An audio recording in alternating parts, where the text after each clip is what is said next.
Now I'm going to give you something that most people miss, and it's really difficult to see. Lip pinning. Okay, so if I'm around a dog that generally looks happy, and now the dog really looks like it's smiling at me, but its mouth is closed and the lips are pulled way back, be very, very cautious, because the dog is getting ready to bite you. Okay? The other thing is lip licking. Not like I'm hot and panting, but you'll see them with those pinned lips start to stick their tongue out and really quickly lick side to side. Okay? Also stress behavior. All right? Any questions about those? KC3. Yes, absolutely, absolutely. Anything that you guys have seen that I haven't shared? Ears back? Ears pinning, for sure. It can go both directions. Ears all the way forward and facing you is not a good place. Body. Stiffening up, and then ears all the way back and facing you, right? There's that in between. Go ahead. I just had another one from you. Go ahead. Yeah. The head super low to the ground, but Awesome. like looking at you Awesome. upwards. Yep. And all those are in here, so you guys are doing a great job. That's another thing. So if I approach a dog and I go to pet it, right? There's general behavior I can do that actually helps the dog not be stressed. We're naturally hinging at the waist, right? So if I go over to a dog, I want to lean over and pet it in this way. This is a very stressful position for a dog because we're over the top of them. They don't like spatial confinement. They don't like to have things over the top of them or be in enclosed areas.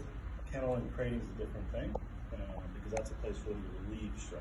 But spatial pressure that we create are not good with.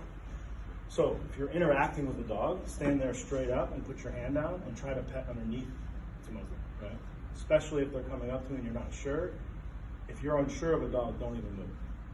Comes up to you, just stand there, but never take your eyes off of it. So I'm going to stand here like this and I'm going to watch it, right? See what it does? If the dog's here facing me, I'm going to turn my body this way, but I'm not going to look it straight in the face. I'm going to stand here. These are some things I do when I'm evaluating an aggression case, but I do them from a distance where the owner has control of the dog, right? So I'll use this just so we're clear. Okay, dog is here. Comes up to me and we're standing here, right?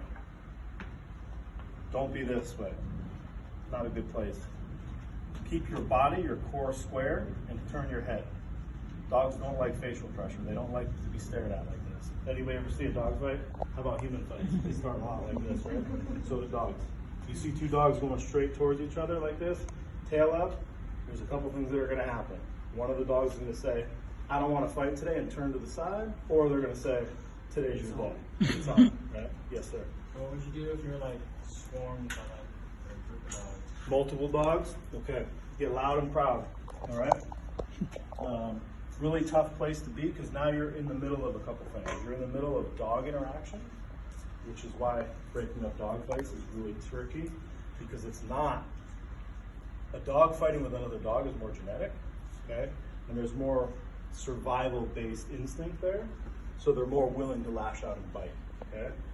When you get that erratic behavior with a bunch of dogs together, they may start going after each other, which can help us, because now it's not me, right? But with the tools you have, you never want a dog behind you, ever, anywhere you go. So if they're moving around, you're gonna stay like this, and start to get bigger and bigger, everything you do. And I mean to the point where you're like, hey, right? If the dog starts to move towards you, get big and move towards it. It starts to back up, slowly move backwards, okay? Movement and confrontation is the thing that will keep you safe, all right? So, Basically, stand your ground. stand your ground, 100%, okay? Tough place to be, because I'm like, you look pretty fast and you skate, so you're probably like, I'll beat you to that door, I'll beat you to that wall, but chances are you won't, because they're fast, right?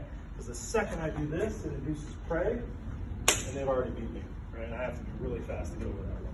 Really tough, right? So there's a couple things. So now, same thing with my dog on a leash. I'm walking my dog on a leash. Dog starts coming towards me this way. I think, pick up my dog, and I just now took the thing, the item that dog wants to fight with, and now I'm holding it. Bad place to be. Grab a hold of your dog and go straight towards it. Loud. Hey! Hey! just like that, get them out of there. 9 out of 10 dogs, gone. The one dog that doesn't, now we have a problem.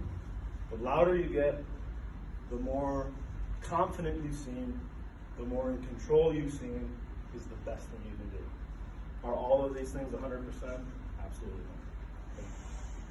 not. Any questions about that?